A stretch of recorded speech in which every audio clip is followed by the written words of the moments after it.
স্বরূপনগরে কর্তব্যরত অবস্থায় পুলিশকে মাথা ফাটানোর দায়ে গ্রেপ্তার যুবক। আপনারা দেখছেন সেই বিশেষ মুহূর্তে ধারণকৃত ভিডিও চিত্র আজকের স্বরূপনগর পত্রিকা অনলাইনে। গত 2রা ডিসেম্বর স্বরূপনগর ব্লকের স্বরূপনগর বাংলানি গ্রাম পঞ্চায়েতের ধোকরা গ্রামে মাদকাসক্তি এক যুবক সকাল থেকে নেশার টাকা না পাওয়ায় প্রথমে মাকে মারধর করে, ঠেকাতে আসলে বৌদিকে, সাথে নিজের ভাইপোকে তুলে আছাড় মারে। এসব কারণ কি জিজ্ঞাসায় বাবাকেও মারধর করে। ঘটনার প্রতিবাদে প্রতিবেশীরা প্রতিবাদ করলে প্রতিবেশীকে মেরে মাথা ফাটিয়ে দেয়। এলাকায় অস্থির অবস্থা বিরাজ করে। ঘটনা জানাজানি হতেই ঘটনাস্থলে পৌঁছায় স্বরূপনগর থানার পুলিশ।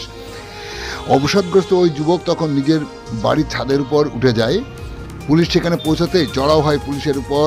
বাঁশের বাড়ি দিয়ে মাথায় আঘাত করলে একতলা ছাদের উপর থেকে কর্তব্যরত পুলিশ কর্মী নিচে পড়ে গিয়ে গুরুতরভাবে জখম হয়।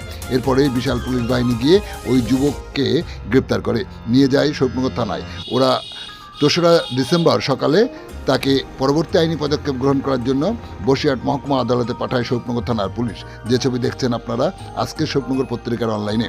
আমাদের সাথে থাকুন আর পরবর্তী আপডেট দেখার জন্য চ্যানেলটি সাবস্ক্রাইব করে সাথে থাকুন।